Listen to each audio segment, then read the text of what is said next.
What is up, NFC East football fans, and welcome into another edition of the NFC East Roundtable. Free agency frenzy. That is what we've been within this past week. Free agency kicked off on Monday, and it's been a wild week, to say the least. And on tonight's episode, we dive into it with all of the fellas taking a look at how free agency has treated all four teams in the NFC East. So without further ado, let's bring them on in. KB, Al, J Tuck, and Rio.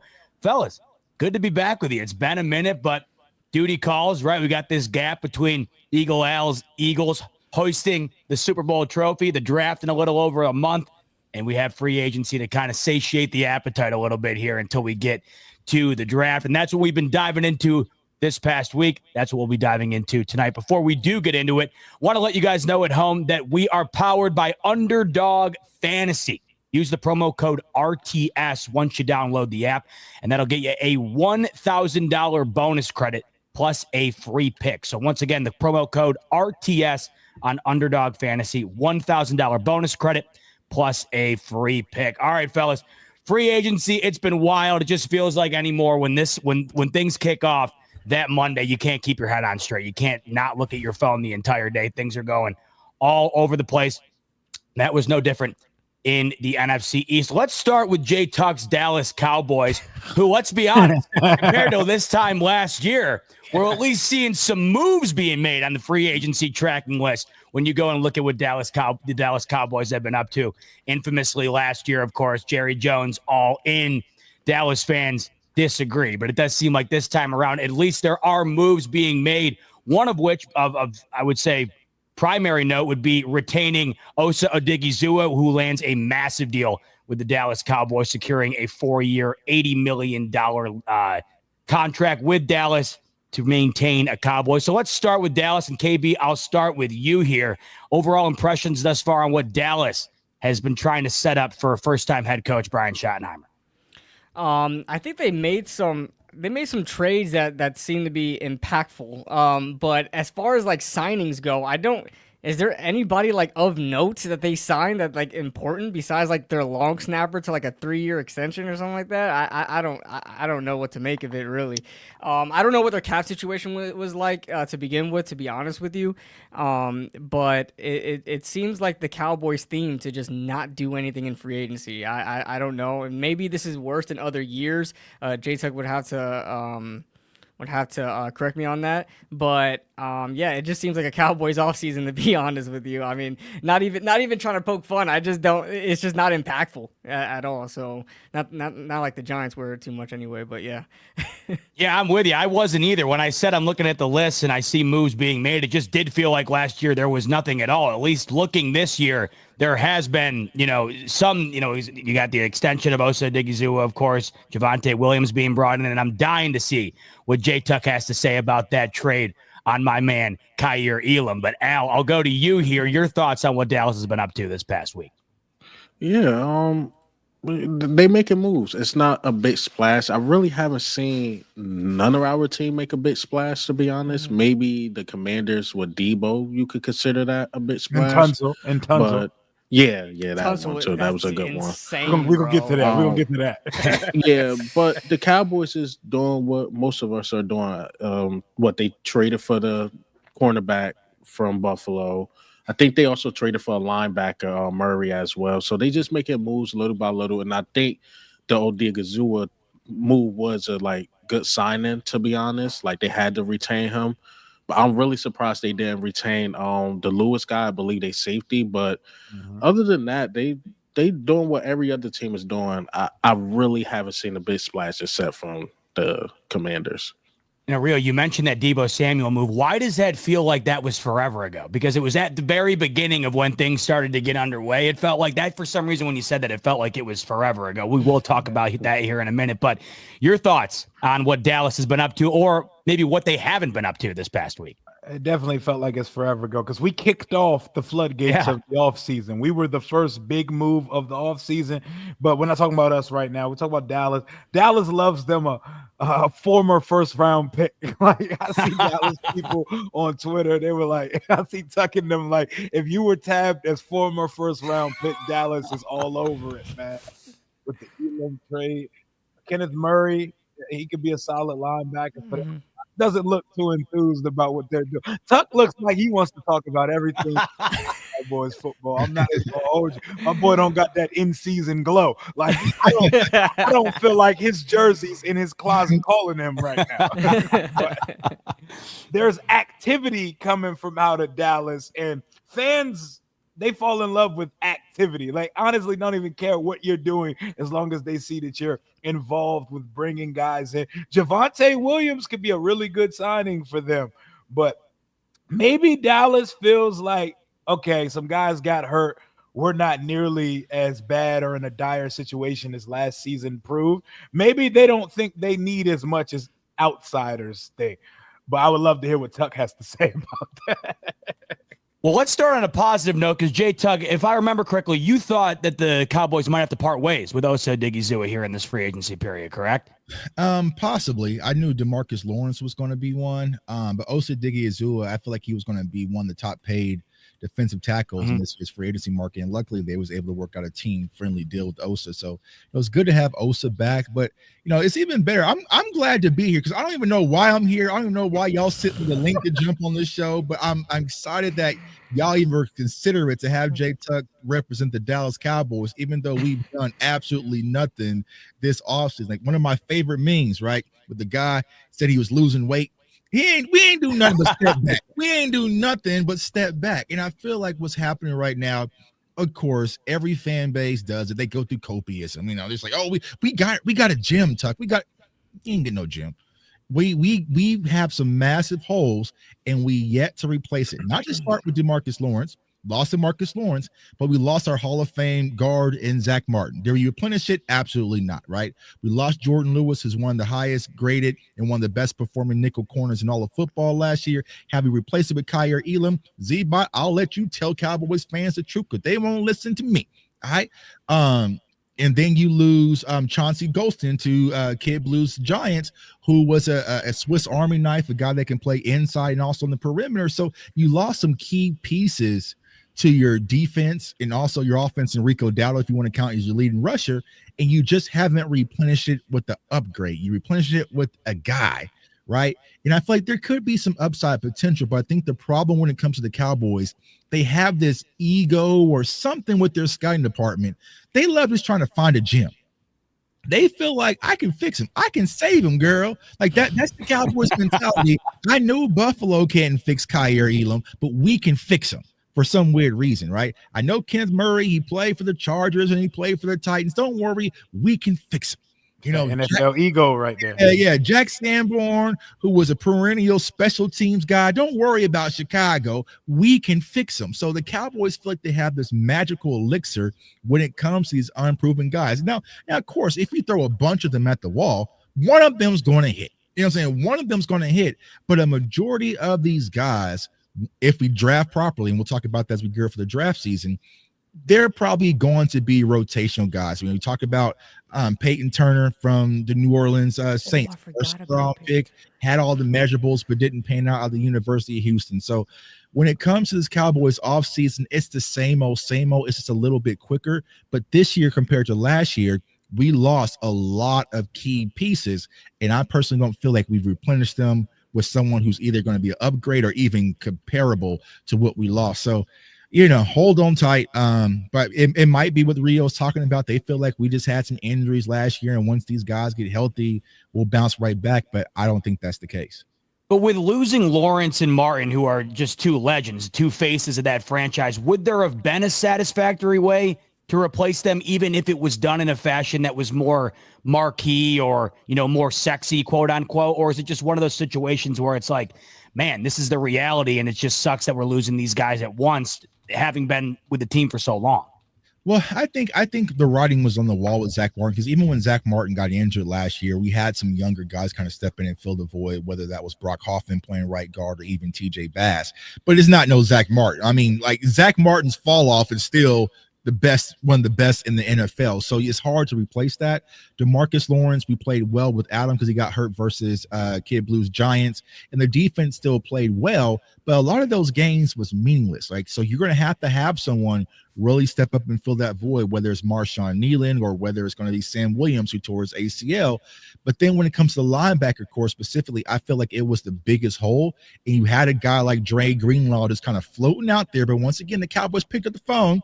Hey, you interested coming? Oh, you want to actually get paid to play here in Dallas? Okay. Oh, my bad, bro. Because we don't make money. Hey, you want money? Whoa. You know what I'm saying? I can give you some exposure, but right under Dre Greenlaw, and then they go get a Kenneth Murray. But yes, Kenneth Murray does have some traits. He has some athleticism that you kind of like, but it's not Dre. Right. And I feel like the way the NFC East is moving, his team just won the Super Bowl. This team got close and they just making power moves with Deebo Samuel. And God forbid KB comes back on the show saying we got our quarterback. Things can drastically change for the Dallas Cowboys, where I'm the one on this show with the damn bag over my head. So Jerry Jones and Stephen Jones and this organization needs to wake up. Sitting back, resting on our laurels because we had Dak Prescott in a Super Bowl winning coach and Mike McCarthy, that's no longer here. If we're going through this roundtable podium, who's the least experienced coach? It is now me. I have a first-time head coach for the first year ever in life. So what gives me the confidence that he can turn a guy like Jack Sanborn water into wine? There's nothing football conceptually makes sense just besides blind faith. Here we go. We them boys, Cowboys. But the moves that the Cowboys are making, once again, we're asleep at the wheel.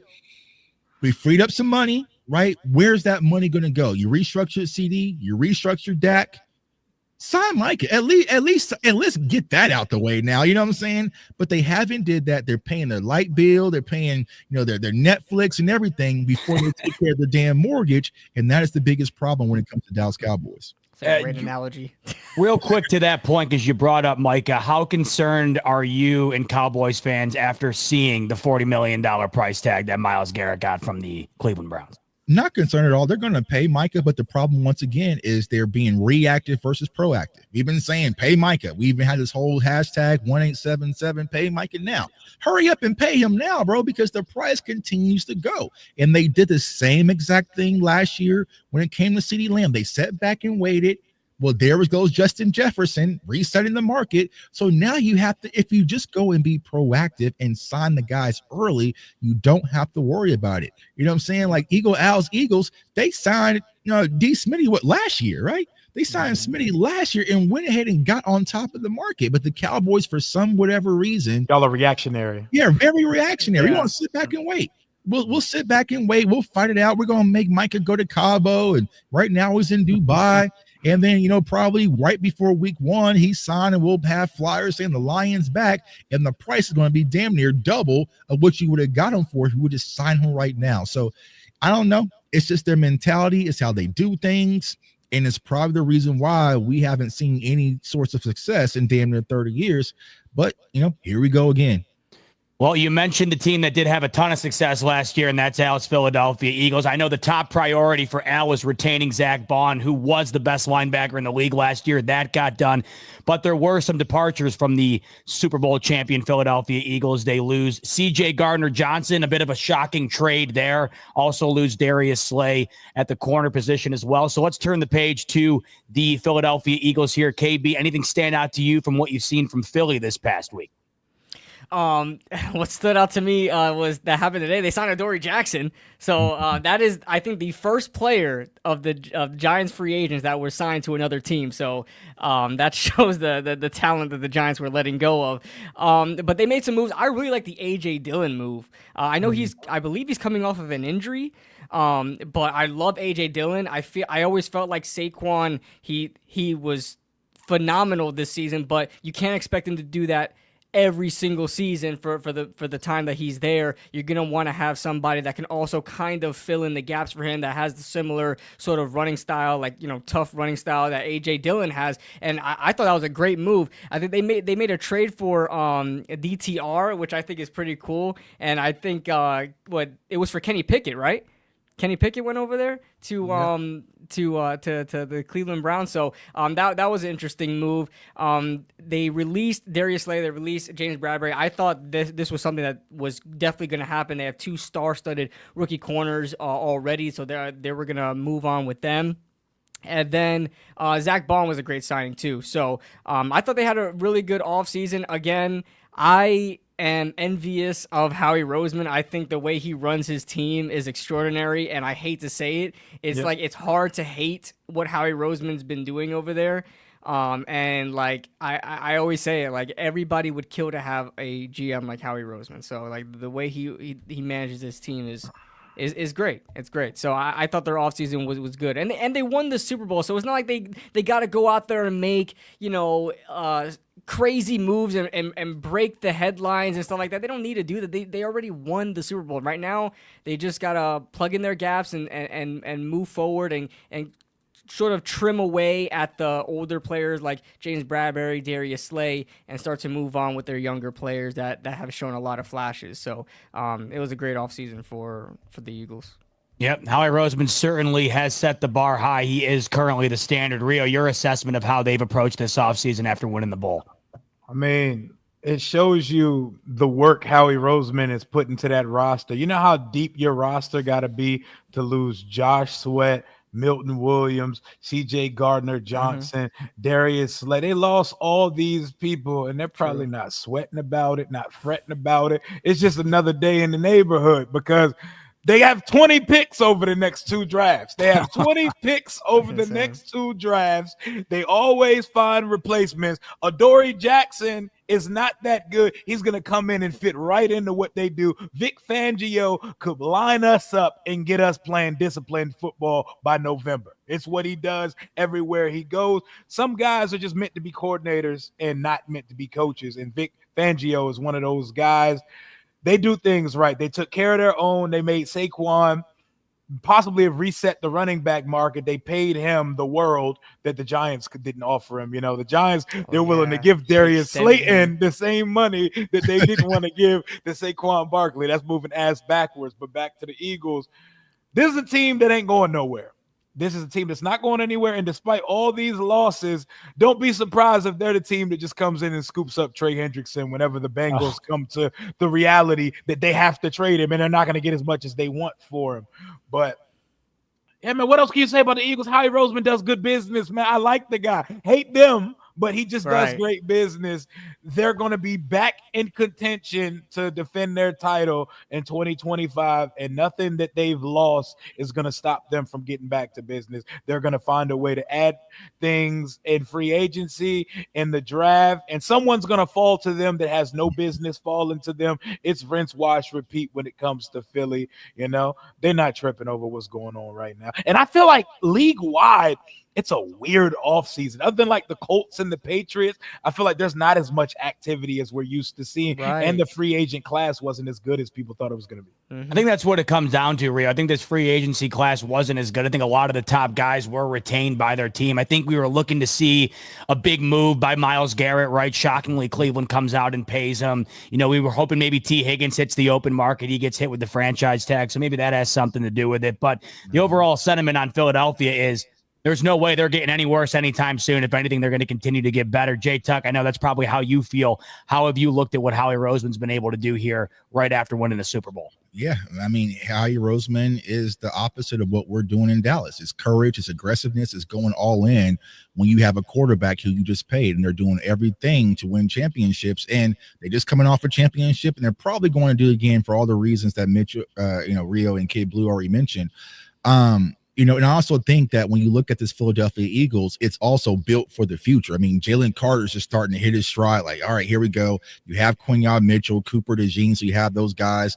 I mean, if you look at it, there's nothing really old. I think a lot of Eagles fans are talking about moving on from Dallas Goedert, but I mean, getting a tight end in the draft, that's easy work, So it's like there's not a lot of. They went and just got Kenyon Green, which personally, I like Kenyon Green coming out of Texas A&M, but he's just another rotational guy. You see what I'm saying? But He it's sucks a good, in the league, though. yeah, he sucks in the league, but it's a good rotation. It's good quality rotation. I mean, They hell, gonna get him right. They gonna get him right. They're gonna get him right. They got Mekhi Becton right. Right. So, Being around the offensive line, those God, I hate leadership, that. Lane Johnson, and get like he gonna wake up. So it's just like I feel like the thing about the Eagles that makes them so tough is they're not just front heavy. I feel like the Dallas Cowboys were very front heavy, but they have a lot of depth of guys. I mean, hell, you had Nolan Smith just kind of just coming in the rotation, being able to get pressure. And you mentioned the picks that Rio talked about in this draft class. Now, going back to it being a weird offseason, I think one, the free agency class wasn't super attractive, but also I don't think this draft class was super attractive where people are just foaming at the mouth. I feel like once you get outside the top 8, it's like, we can kind of wait a little bit. We can chill a little bit, and there's no really reason to be aggressive for Iraq. So, Howie Roseman does it again. I wish he was going to take a Super Bowl and chill and go off into the Bahamas and join Jerry and them, but he's back to work. He's back to building a roster, and the Eagles going to be a problem to deal with in the NFC East. Now, will they repeat? We don't know. It hasn't been a repeat champion, but they're definitely going to be the favorite starting off in the season. Rio's looking down and he's thinking, man, if anybody's going to do it, it's got to be us. Should have been y'all, man. It should have been y'all, bro. Y'all could have stopped this, Rio. You know what I'm saying? Hey, man, it's got to be us for the future, though, man. It's got to be us. Meanwhile, I look in my top right corner, and Alice had that slight smirk on his face ever since I turned on the live button this evening. And now, how could you not? I mean, it's just bright. It truly is always sunny in Philadelphia. How are you currently feeling right now? The way Howie Roseman has addressed the situations that were, pertinent following up winning the championship. Honestly, I'm not gonna lie, y'all sound a lot more positive than Eagles fans because we looking at it like we High traded standards. Chauncey Gardner-Johnson. We thought that was gonna be a next year thing. We didn't know we was gonna do it this year. And what's going on? I think they want to elevate Sidney Brown. I think they want to get him going. So they got rid of CJ Gardner-Johnson before he could ask for a contract extension. They saved cash. Maybe they loading up to pay Jalen Carter early. Who knows what they're doing? But the other moves was pretty much expected. Y'all play players. That's crazy. But the other moves was pretty much expected, like Darius Slay, Isaiah Rodgers. I thought we was gonna be able to keep, but we didn't. Oren Burks, I thought we was gonna keep because Nakobe Dean with the knee injury. He's probably not gonna be ready till like November. Y'all fans was crashing over Burks and Rodgers, bro. I was like, fam, y'all won the Super Bowl. It's because we looking at because we don't know about Keely Ringo. That's the thing, because that's who it looked like going to start on the other side. And we see like the moves Washington making, even like the Rams, some of our competition. We're like, well, can he handle that type of responsibility? And he was a third string cornerback.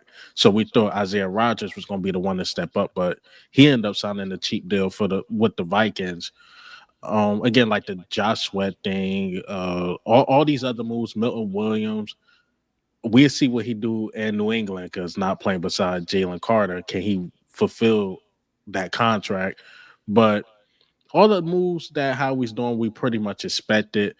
And we are spoiled, to be honest, because we like, where's the big splash? Like last year it was Saquon Barkley, it was Bryce Huff, who didn't even pan out, but we just haven't made that big splash. But I think this youth movement thing we're doing is perfectly fine, because I think Howie Roseman went into this free agency or whatever. He's like, we pay Zach Bond, everything else will be fine. We just did not want to lose him because the offense is locked up besides Mekhi Becton, which we could live with.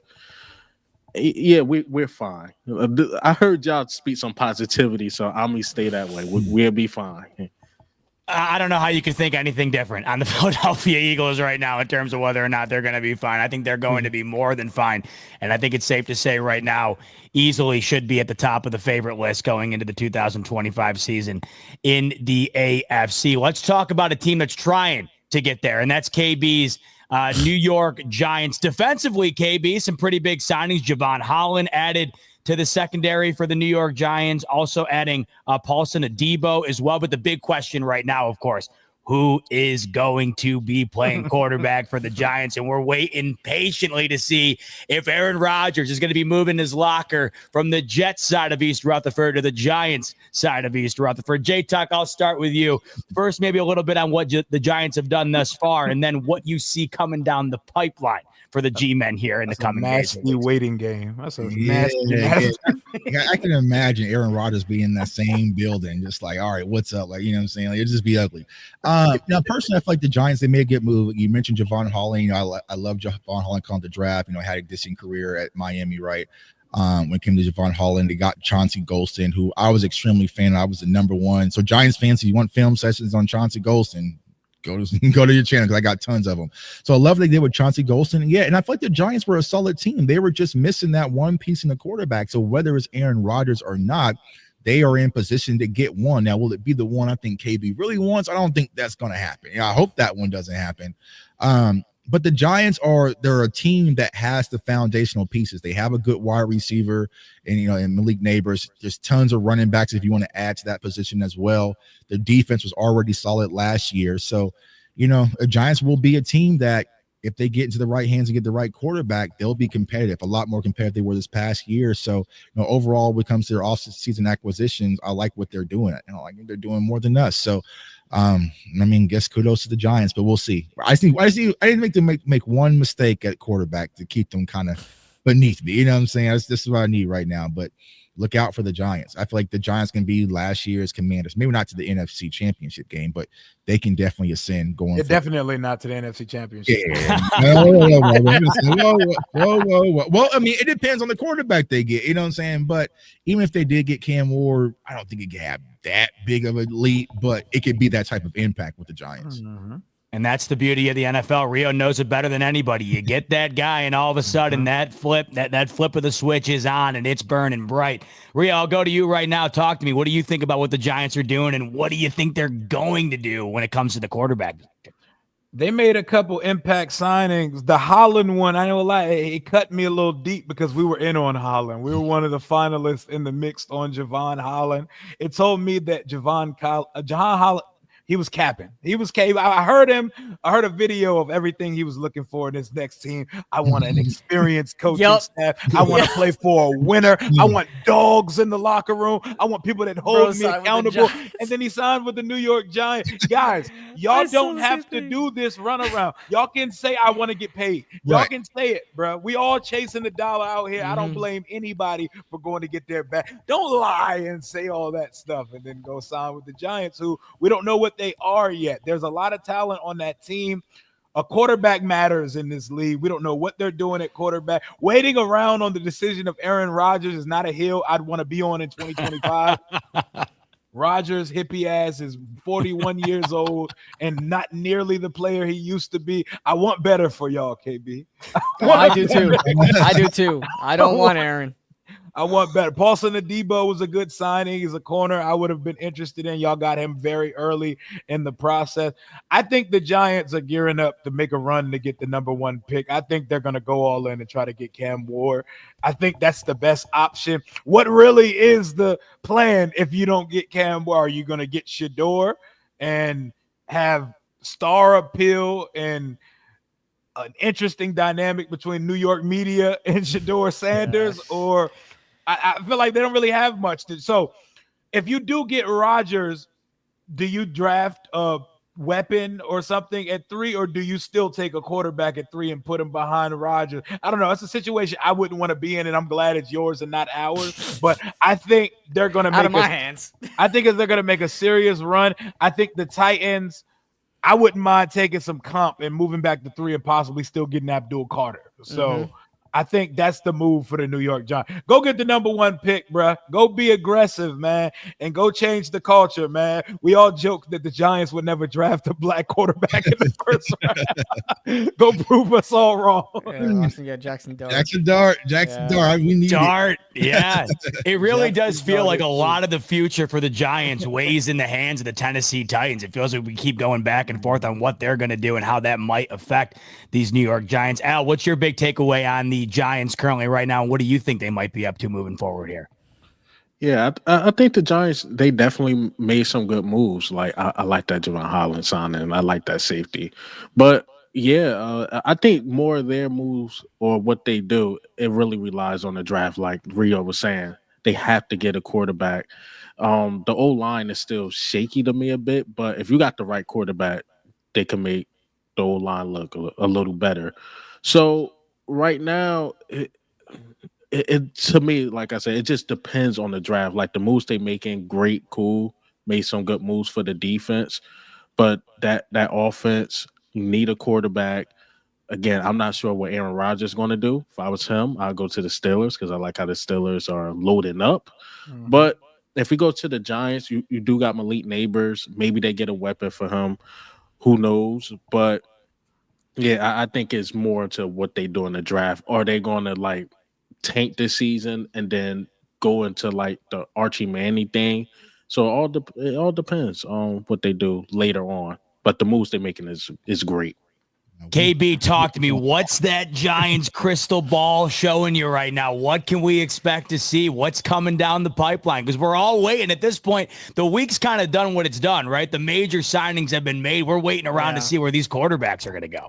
Man, I really wish that we could have got our quarterback before the show, so that could be something to talk about. Because I'll be honest with you, I love that you guys said great things about our offseason. But to be honest with you, besides like 2 or 3 signings, I don't really care for it too much. Now the big signings like Paulson Adebo, I think is fantastic. I just like watched like all 7 games of his film. Like it's. He's awesome. I love him. I think he's going to be worth the money that he's paid. And then Javon Holland is someone I didn't expect the Giants to land. After what Rio mentioned, what he talked about, what he wanted in a team, I said, well, he ain't coming to the Giants, but he did anyway. And then re-signing Darius Slayton, I think, was really key. Now, I know the whole money thing, everybody makes a joke about, and I was even laughing about it too. Like, how are you going to pay Darius Slayton this almost exactly the same exact contract that you could have paid Saquon Barkley? But I'd say, don't make the same mistake twice. I don't want to let a guy like Darius Slayton go. I think he's really key to the to the offense, and he's provided like the most experience in the wide receiving core so far. Malik Neighbors is great. He's the number 1 receiver, but I'm not comfortable having Wandale be that like clear number 2 guy, in the slot. I'm just not confident in that. So I really was shocked with the Darius Slayton re-signing. I thought he was going to move on to another team because he was getting some attention elsewhere. But, there were some other signings like I didn't care about, like Stone Forsythe and James Harrison on the offensive line. Guys, these guys are like one of the worst offensive linemen in the NFL for years, and now they're on the Giants as if we're gonna make them great. So I'm not confident in that at all. And then the rest were kind of just depth guys. We re-signed our kick returner, who I think was pretty good. He returned a kick in the season as well. But nothing too crazy. I actually really like the Chauncey Golston signing. I thought he's exactly what we needed. We needed a guy to impact the run on the inside and also provide a little bit of pass rush. So I like the Golston signing a lot. And as far as that goes, to wrap it up, the contracts, I thought the contracts were pretty damn steep. Like, for example, the James Harrison, James Harrison. I said Harrison like 3 times. Nobody corrected me. Thanks, guys. The James Hudson. James Harrison. The James Hudson signing was, I got to look at it. What was it? It was 2 years, $12 million, and he's a swing tackle. We're paying a guy $6 million a year to be a swing tackle. That's insane. They matter. They do matter. But he's terrible at the same time. So it's like you guys could go ahead and get like George Fant or something like that, or somebody that's like that can be an experienced tackle to help with the offensive line when they inevitably get hurt. And that's the thing about the Giants is like, in order to get any free agents on this team, you've got to pay them over their market value, and that's the only way you're going to get a guy to be convinced to join your team that a lot of people are saying are a sinking ship. This is a team with no quarterback. We're 3 or 4 days in free agency and still only have Tommy DeVito on the roster, and we had to re-sign him. Think about if he didn't want to come back to the Giants. The Giants would have no quarterbacks on the roster right now. So it's just not a great destination. And as far as a quarterback sweepstakes goes, I don't want Aaron Rodgers. I know a lot of people are like shocked of that. I don't want him. I don't think he's going to be a good fit for our team. He was already a terrible fit in New York. Especially watching, that Hard Knocks with Aaron Rodgers, and everybody was like praising him, like a bad organization with a good quarterback. And I don't want to be that team. I don't want to be that team to just be in awe of every throw that he makes. And, he becomes LeBron James and starts bringing in his own guys in here. We're gonna bring Randall Cobb from the dead, if we bring him back over here. So, or some random 37-year-old offensive lineman that he played with in Green Bay. Like I don't want to do that. So, I'm in it for Russ. I'll rather let Russell Wilson play for a year because he's gonna be a guy that, although he's probably not gonna be as good as Aaron Rodgers. I think Aaron Rodgers is still good. But Russell Wilson, I think, is not going to have an ego when he's asked to be benched for a rookie quarterback throughout the year, if inevitably that happens. And I also don't think he's going to command too much money. Listen, this season coming up is not about winning. So we're talking about Aaron Rodgers or Russell Wilson, who's going to win us more games. It's not about that. We're looking to 2026 and the future. Get me a guy that's going to be able to develop and help mentor a quarterback. And Aaron Rodgers ain't going to be that. So get me a guy like Russell Wilson. We trade up to the number 1 overall pick, get Cam Ward in here, and he could be a mentor for him. And then maybe week 10, week 11, week 12, we see Cam Ward get in the game and start his Giants career. But yeah, this free agency was aight. It was aight. I've been where you are, man. I've been where you are. It feels like 2022 Carson Wentz, this type of season for you. Look at Kid Blue acting all. Oh man, I mean the big sign is that be grateful. Some of us ain't got. Listen, I'm grateful. Our secondary is gonna be good. Our defense is gonna be. I think our defense is gonna be top 10 this year. I believe that. Before everybody got hurt, we were on pace to break the sack record. And that was because and we didn't get there because we had injuries and our pass defense was atrocious. Now we got Paulson Adebo and Javon Holland back there, so I'm excited. I'm excited for the defense. Our free agency ain't even worth me turning the lights on, man. I'm saving electricity on here. I ain't wasting no electricity on the Cowboys, man. You got Javon Holland, be happy. KB, are you of the mindset right now as a fan of whatever it takes, do it in order to trade up for number 1? Is that where you're at right now? Is that what you want to see Joe Shane do here in the offseason? Yeah, that's an interesting question because me and the whole Giants community, we've kind of been going back and forth on that. I'm of the belief hey, it all depends on one, how big of a gap do you have between Cam Ward and Shadur Sanders? If you have Cam Ward and Shadur very close to each other, there comes the question, should you trade capital away to get Cam Ward instead of just going to number 3 and getting Shadur Sanders? There's that. And how much are you really willing to give up this year for a guy like Cam Ward, who a lot of people are saying, wouldn't be the best quarterback in plenty of other drafts? Would he be worth, trading up to the number 1 overall slot and getting him? For the right price, of course. I'm not one of those cheap guys, for sure. I just want to give up, give me a 4th round pick. Right. I'm only giving up a 4th round pick for Cam Ward. I'm not one of those guys at all, but I do say there is a limit. A lot of people are saying, the quarterback premium, and you'll have to give up your 2nd round pick plus your 1st round.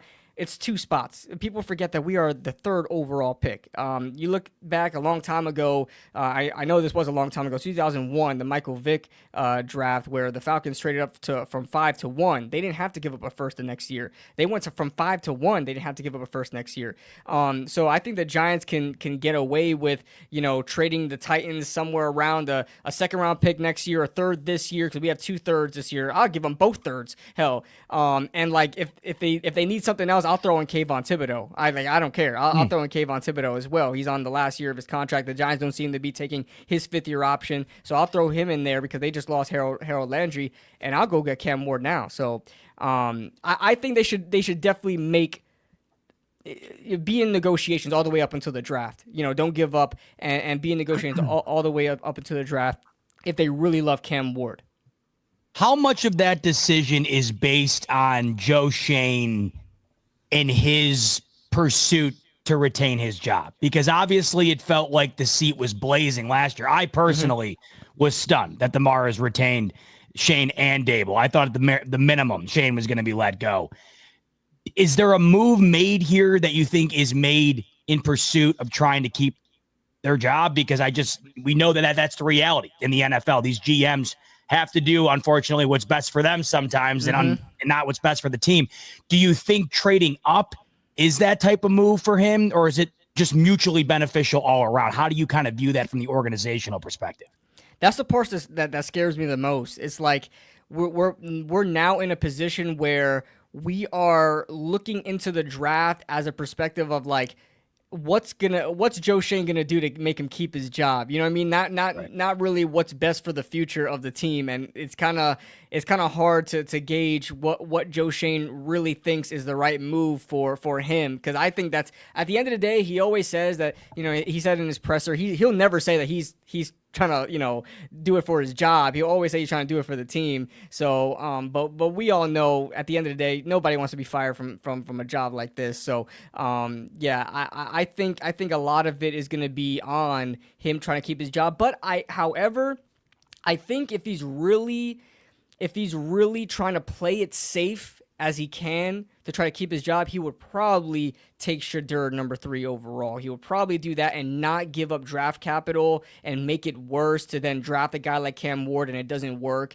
You'll be out of a job quicker than that. At least with Shedeur Sanders, if you draft him 3rd overall, you don't give up too much. You're still able to build your team with the capital that you have and go from there. And then you have a time to develop him. So I think Joe Shane, if the rumors are true that they're really pushing for the number 1 overall pick, I think it's just because they really love Cam Ward. I don't think it's so much of him trying to keep his job. I think it's just they really love Cam Ward and they want him. Well, worst case scenario, KB, right? Joe Shane's son can just take over. He would have had Jaden Daniels in the building last year, right? He was ready to rock. So Listen, we wouldn't have had this problem if they just lost the Colts game. All you needed to do was lose that Colts game. That's going to haunt me forever if we lose out on Cam Ward. Y'all fried them, too. We killed them. We put 45 points on their heads with Drew Lock. And a practice squad offensive line. For no reason. Oh my goodness. But listen, I have a good feeling about it. I think the Giants, they messed up. They weren't able to get their guy. They were trying to get Drake May 3rd overall last year. They missed out on him.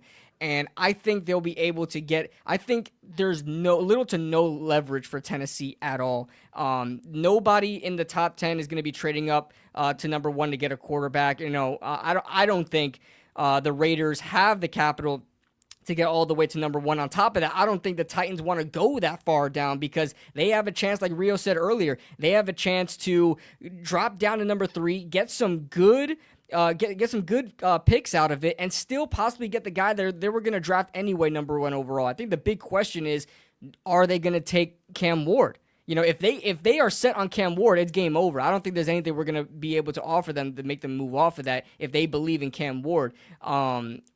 We gotta just hope that they want to ride it out with some.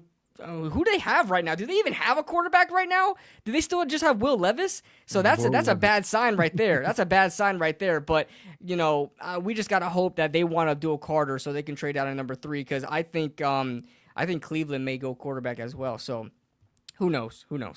This is so funny, by the way. Every non-Bills stream I do, someone says this in the chat, and it's hilarious because everyone looks at my hat and they say, how the hell could Z-Bot own a hat that has the Bills logo on it and also says champion?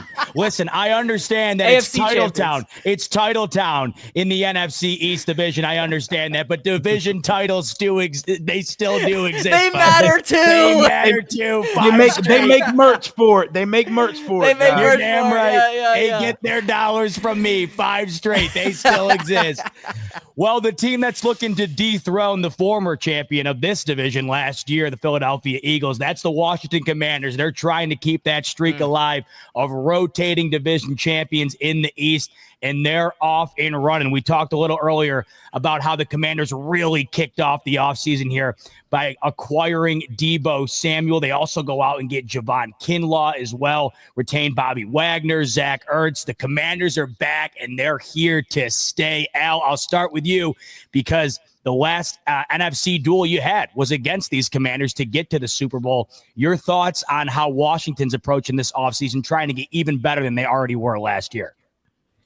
Some moves were head scratchers, but that tackle that they got from Houston was a nice move. Oh my God! Like that, Javon Kinlaw. I just don't understand it. Rio probably gonna explain that when this is go, but I literally don't understand that. 3 years, $45 million for a guy. I don't know. It's not like he came off a great season or something. But the Deebo move was it was a good move, but I don't think it made a big difference. I think they even today lost like a Olamide Zaccheaus. So it's like it's a gap. It's like this. Maybe the Commanders did that. It wasn't like a push, like, oh snap, like I'm scared of the Commanders. They making moves to make their team better, but they definitely have a harder schedule, and they still got to deal with a juggernaut in us, I would say. But overall, they making moves to make their team better, but I don't see anything to dethrone us per se. But yeah, you definitely facing a better Commanders team for sure. Jay Tuck, how you viewing the Commanders offseason thus far? Yeah, I mean, I feel like they're being active. You know, Rio already mentioned the Tunsil thing, Deebo Samuels, and that's the thing when they have a young quarterback on a rookie contract. So they got money to blow, and they blown a little bit. You know, they had the trade last year, getting Lattimore. So it's like I feel like what the Commanders are doing is they seen that monster in Philadelphia. Okay, maybe we lost, but we can kind of close that gap. And I feel like right now that's what they're doing in Washington. So it's going to be interesting to see how they fill some of these voids. I know Rio's been posting his mock drafts. It's making me sick to the stomach about this running back position. So I feel like the Commanders, they're being just aggressive, and they got money to blow, so they kind of blown a little bit. A lot of people might not agree of paying Deebo, but they need to improve. They're the wide receiver number 2 position, so they just did it. You know, like they're not thinking about the money and the financial future, and they're thinking, okay, we have a window of opportunity with this young quarterback in Jaden Daniels. We just got to the NFC Championship. Let's continue to put our chips in on this team and foundation that we already have built. So I understand what they're doing, and I feel like the Commanders are going to be a tough team. I mean, we'll talk about it when we get to the season, but if I had to put my money on one of the teams to win the division and get one of those hats that Z-Bot got, I'm going to find me some more Cowboys division champs. Hey, give me a whole closet full, man. That's about all I'm going to get to celebrate. But I like what the Commanders are doing. They're being aggressive and they're keeping the pedal to the floor. Believe me, man, after Tom Brady won, I think, 20 of 21 consecutive AFC East titles, the first opportunity I got to buy one of these hats, I took advantage, and I've been doing it ever since. I buy them too. We win a division, I'm going to buy one. Rhea, I was just going to say, I know damn well you're just like me. As soon as you get a taste of that, man, you dive all the way in. I'm buying two. You're buying one just to put on the wall, right? You got to have one for keepsake, You don't understand how I put money aside in case we beat the Eagles in the NFC Championship. Bro, I was about to drop a whole YouTube check on gear. It's so funny you say that. My biggest fear of all time has always been if the Bills somehow pull off what they've never been able to, how broke I will go, just going absolutely AWOL on NFL Shop. So I guess that's the one silver lining, Rio. When it doesn't pan out, at least you save a couple of bucks. Yeah. KB, how you looking at the Commanders offseason thus far? I was shocked that they didn't. I mean, they made splashes with the trades. Laramie Tunsil. I mean, my mind was blown that they pulled that off. I think it was a robbery. I don't know. I forgot the exact compensation. I don't know if Rio knows it by the top of it. But yeah, it was a lot. It was a lot of weird stuff going on. But Laramie Tunsil, man. I mean, Jesus. He's been one of the best tackles in the league for a while. So they finally got their guy there at left tackle. That's probably one of the bigger needs that the Washington had, was really trying to find their left tackle. I know Brandon Coleman, with their rookie, was there for a while, but this season, and I think he was able to hold on as much as he can and kind of hold down the fort there. But now they got a true left tackle in there to protect Jaden Daniels. So that's a great move. And as far as everything else, they really didn't do much in free agency besides retaining the talent that they already have. They believe in the guys that they have there. So I really like that. Bobby Wagner coming back, Marcus Mariota coming back, Noah Brown coming back, even fan favorite Zane Gonzalez coming back. How about it? OCD, big OCD. So yeah, they were really big on just running it back with the team that they have, team that they had last year, and adding some key spots like Deebo Samuel. But I'll be honest with you, as one of the teams that they had a lot in cap space this season, one of the most, I think the most or second to most cap space going into this offseason. I thought they were just going to blow money away. Rio mentioned that they were one of the contenders and finalists for Javon Holland. I'm surprised they didn't go the extra mile. They have the money to do it. I'm surprised they didn't go the extra mile and bring him in, because he would have been a really good piece for that already great roster that they have over there. Probably would have made a bigger impact with them than with the Giants. So I'm confused why they didn't really make any splash moves in free agency. But they had some key trades, and they retained talent that they believed in from the previous season. So I thought it was a great offseason for them, sneaky good, and they filled in a lot of holes that they had. So yeah, pretty good.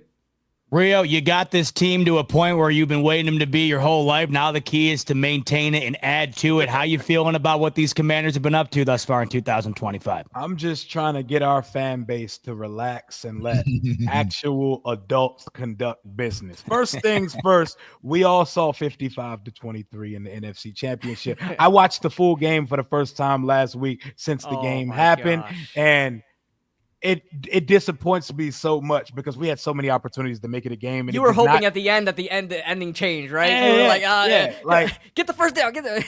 The turning point of games makes you want to pull your hair out, bro. I got to around the 2-minute mark, and that's when the game pretty much was decided, even though we had attempts to make it a game in the second half. But here's the thing. There is no way you can build an Eagles roster in 2 years. You're not going to build that in 2 off seasons. So for people thinking we were going to just magically have an Eagles as robust roster where they can lose 5 key pieces and still be the title favorites, that was never going to happen. That's not realistic. Second thing, we've been the most aggressive team in the NFL since the trade deadline. We traded for Marshawn Lattimore. We traded for Deebo Samuel. Then we go out and trade for stalwart bookend left tackle, and not a single person in the world knew what we were doing. So the former Washington football team Commanders, owned by Daniel Snyder, the building was full of leaky faucets. Everything that we were going to do came out before we did it. Everyone knew what we were doing. We had leaks in the building, moles, all that. Everyone knew we were going to go overspend on players just for them to take a meeting with us, all of that. That's not the way that we're moving now. So the plan this offseason, what it appears to me, was protect Jaden Daniels and get beefed up on the defensive line, because we don't want to see Saquon going for 70-yard touchdowns on the first play of the game. We don't want to see Jahmyr Gibbs and Bijan. We don't want to see people just running up and down the field on us. We got big as hell on the front line. Javon Kinlaw, 320-pound defensive tackle guy now. He's a tackle now. He's pretty much the Jonathan Allen replacement. Jonathan Allen is not as good as people think he is. He went and got $20 million a year from the Minnesota Vikings. Happy for him. He requested a trade. Javon Kinlaw, come right in. Adam Peters drafted Javon Kinlaw. Adam Peters was the assistant general manager in San Francisco. That's a 27-year-old guy. You're getting a young guy with production similar to what Jonathan Allen's going to give you, and he's healthy right now. You add Eddie Goldman, I don't even know if I want to count him toward it because he's quit football twice, so I can't count him towards the roster. That's a 330-pound guy. And Dietrich Wise, 280-pound edge guy. Right now, he might be the best sack production guy we got because we don't have Fowler signed at the moment. He's still out there, but that's 3 big-bodied guys. Dietrich Wise is an edge-setting defensive end, and we don't want to get ran on anymore, man. We don't want to see Saquon running for 200 a pop on us every time we play the Philadelphia Eagles. And I'm looking at Will Harris signing.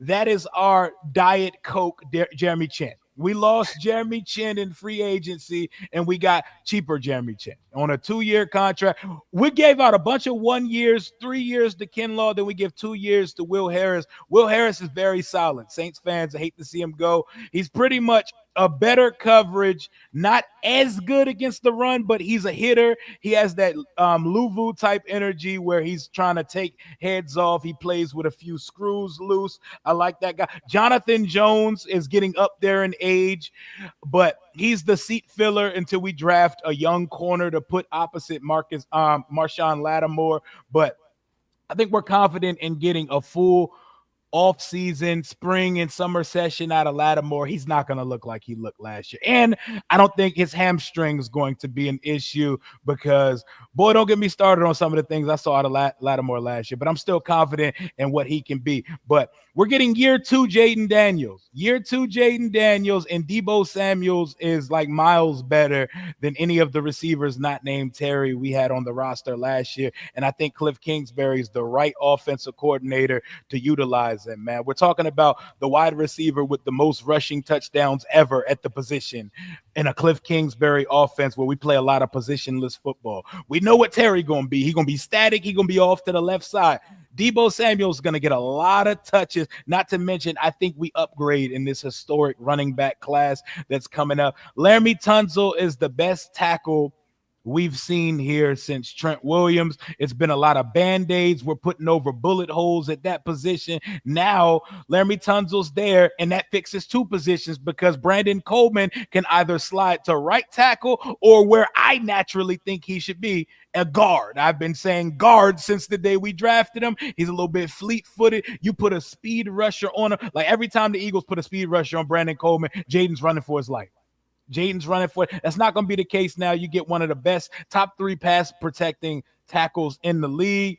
And you got to look at the trades and who we brought back when you look at our offseason as a whole more than the players that we signed. I like that Adam Peters is sticking to his guns. We're offering guys contracts. We're not overpaying, and we're letting things come to us rather than being reactionary. And we're going to be back in this position with the most cap in the league or in the top 3 or 4 again because nobody's getting long-term deals here.